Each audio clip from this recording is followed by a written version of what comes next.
Hello everyone, we are the Gaming Society and today we're going to be talking about our general opinions with gaming this year and as well as just what we think of the current gaming scene basically. So I'll go first with this question, but what do you guys think of microtransactions? I think it's a massive cash grab. What about you, mate?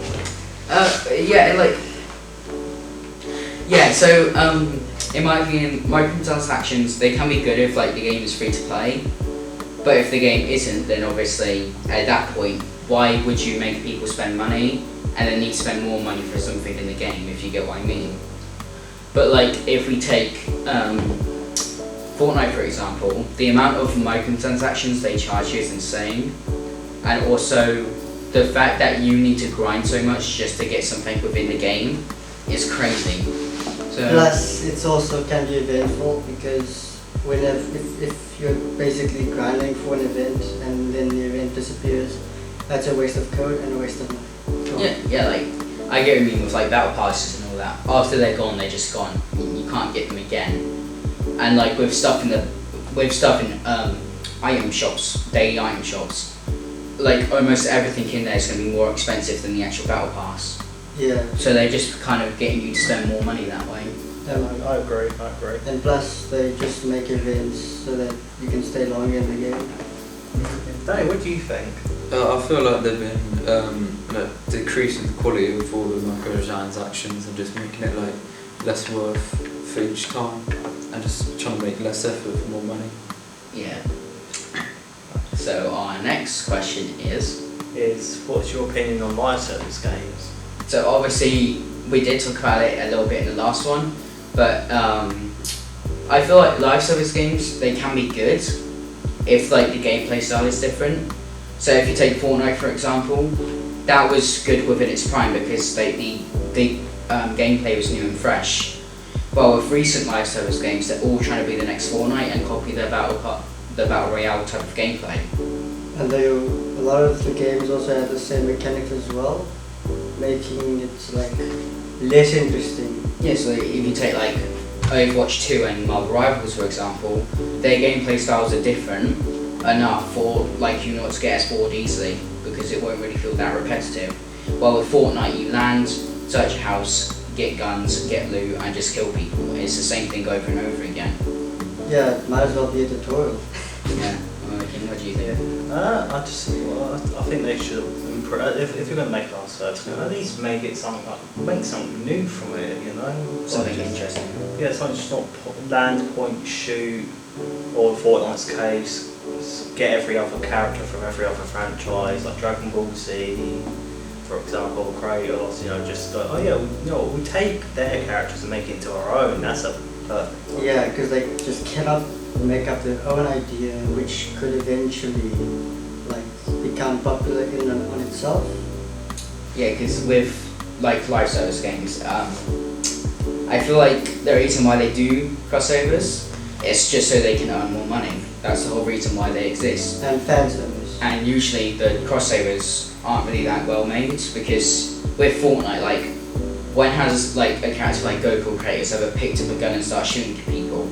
It just does. Those characters just don't really fit within Fortnite's playstyle. Yeah, they don't relate to the game at all because the game wasn't built for that specific function. Although I will give Fortnite credit, the Lego game mode is actually pretty fun in my opinion. But at the same time, it's just Minecraft creative mode. So, what do you think about live service games? I feel like they've just been getting worse because like people have been cheating and stuff and it's just the anti-cheat doesn't really work in any of the games and you can like get like your information is stolen by some cheaters and stuff. It's just making it the game is more unsafe. Yeah. So for our next question is, do you guys prefer single player games or do you guys prefer live service games? Now, with me personally, I prefer single player story modes games because that's just the type of games I've grown up on. And I just feel like single player story games are just like more higher quality than live service games. And the reason why is because when a live service game releases, the developers think, oh, we can be lazy and fix these issues later. While with a live service, with a single player story mode game, they'll just like do a few patch notes later for glitches that people find and then that's it. Yeah, and plus I prefer like single player games as well because there's more to do in them, and it can have like a good world and everything, and as well more characters depending on what game you're playing. While for the live service games, over time the game can update and to what the players want and stuff, and then eventually then only becomes a decent game, but still won't be better, because if they try to make a live service game like a single player game, it just wouldn't work. Yeah, I get what you mean, right? So yeah, a live service game after like a couple of years of updating, it will be a decent game, but it won't be as good as a single player game. Is that what you meant? Yeah. Yeah, pretty much. Alright, Kim, what do you think? Me personally, I just prefer single player games. I just prefer the story stuff, to be honest. Dan, what do you think? Well, I've been playing live service games a lot, but they've just been getting worse and worse, and like it feels like they're straying away from what they originally were meant to be. It's just not good to play anymore. I just look for more single player games to play.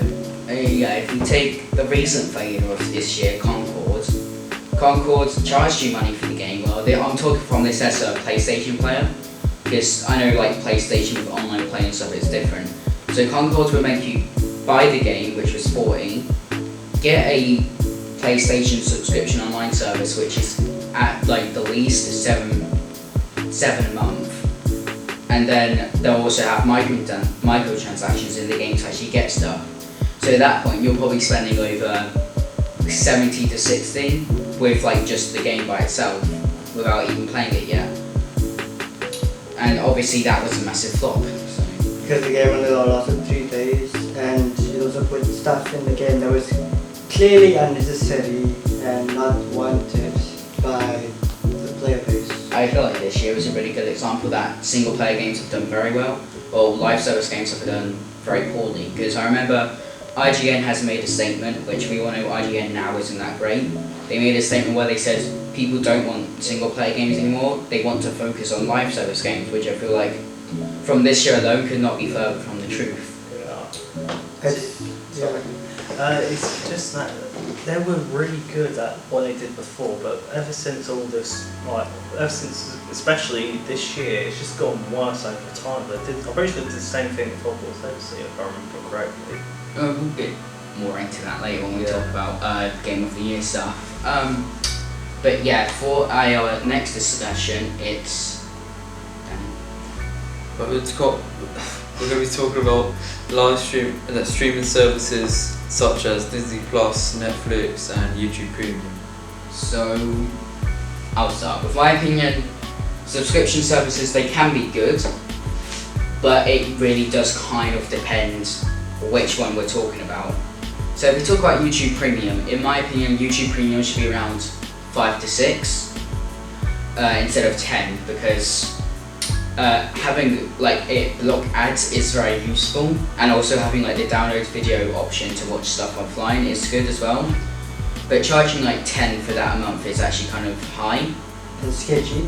Yeah, I know like some people have used like APKs to get around that and just have YouTube Premium on their account. But like doing that is kind of a bit trusting that you don't get hacked by the APK. So yeah. And also the way YouTube Premium works is it also allows you to play YouTube in the background whenever you're doing different stuff, but it works differently on different devices. Like for mobile, you get the YouTube Premium and you can use other apps while YouTube is still playing in the background. But for PC and maybe PlayStation as well, because PlayStation also uses YouTube, PC, you can go onto the website, you can watch stuff, go onto another tab or use a different app, and it's still playing in the background, making YouTube Premium half useless. Yeah, like with PlayStation, it's the same as the mobile device. If you have YouTube playing, go to the home page, it will just stop YouTube completely. And obviously you can't play a different game while also having YouTube open. But like with subscription, so I feel like one of the best subscription services is probably Prime Video for Amazon, not the drink, because with Prime Video it offers a lot for like $5 a month, in my opinion, it's kind of worth it, especially if you're like a big Amazon user and spender. Keenan, what do you think? I just see it as a cash grab. Well, depending on the subscription really, but in not YouTube's case, it's just a cash grab because they're literally adding more ads on just so they can push you into buying their stuff. Yeah. You know what I mean? And plus, with YouTube Premium, when it comes to blocking ads, you can literally use extensions for that as well because the extensions are free, but YouTube Premium costs money. And at the same time, the extensions do a bit of a better job than the actual like whole subscription thing does, in my opinion at least. Here's an interesting fact. Moist Critical, a popular YouTuber, recently made a video talking about YouTube is now starting to stop like ad blockers. I think they said like YouTube will come up with a notification if you use one saying, oh, we'll let you use this for the next 2 videos, but after that you can't use it anymore, or else there will be issues with like terms of service and stuff. Because with YouTube, you're technically breaking the terms of service if you use an extension on YouTube. So you could potentially get your YouTube account banned or get into legal trouble, which at that point was the point of doing all that, where you just get YouTube Premium. Unless you use a VPN. Yeah. For our very last topic, it's about games that will get awarded that will get nominated for Game of the Year and stuff like that. So I'll give my list first. Black Myth Wukong, 20 million sales in the first month it was out, which is insane in my opinion. For a game to do that, that's crazy. It was also like a very anticipated game it's been in development for like 5 years. Another one is Dragon Ball Sparking Zero. It was, before its early access, it was the best selling game on PlayStation, Steam and Amazon for like a couple hours at the same time. And the fact that at that time the game wasn't even released yet, in my opinion, that's kind of insane to be able to pull that. And it was literally doing better than Black Ops 6. So Yeah, and there's also like Sonic Generations, which is basically just kind of it's not acting as a game pass, but as a new game entirely, but with the same assets as the original and just copying it over to.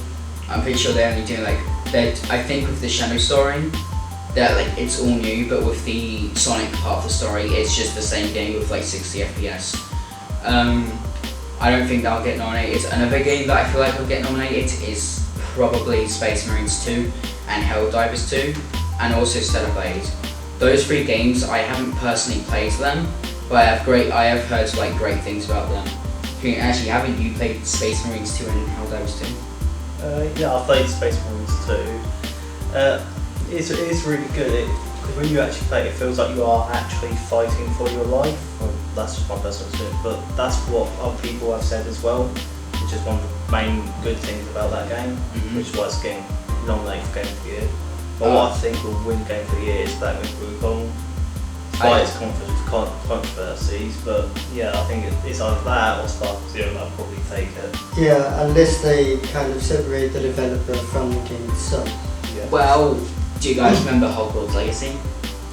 Yes. Hogwarts Legacy was one of the best selling games, I believe, of the year it was like released, but it wasn't within Game of the Year because of the controversy surrounding the developers, or like the game as well. So they probably won't include Black Myth Wukong because I think the controversy around Black Myth Wukong is bigger than Hogwarts Legacy. Yeah. It's with like the developers being sexist and all that, which in my it is like true. Yeah, they did say the game is like they want boys playing their game, but like when I play a game, I don't think about the developers. I think about the game by itself, which is how it should be. Yeah, and about also the Final Fantasy remake as well. Maybe that might get some kind of nomination as well, possibly. Yeah, maybe. Yeah, it might actually get one. In my opinion, Elden Ring DLC should also get nominated, even though it is a DLC. It's basically like half of a new Souls-like game. I'm pretty sure it's like 30 hours long. But I feel like what you said, Elden Ring DLC and like Helldivers 2, I feel like they get nominated, but also Silent Hill 2, which just came out, I feel like that's got really good reviews and it probably might get nominated, but it only just come out. So. And hopefully IGN doesn't ruin that as well. knowing IGN, they're mainly going to probably talk about the controversy surrounding the game. Instead of the game itself, Yeah, exactly. because they just like to make stuff up at this point.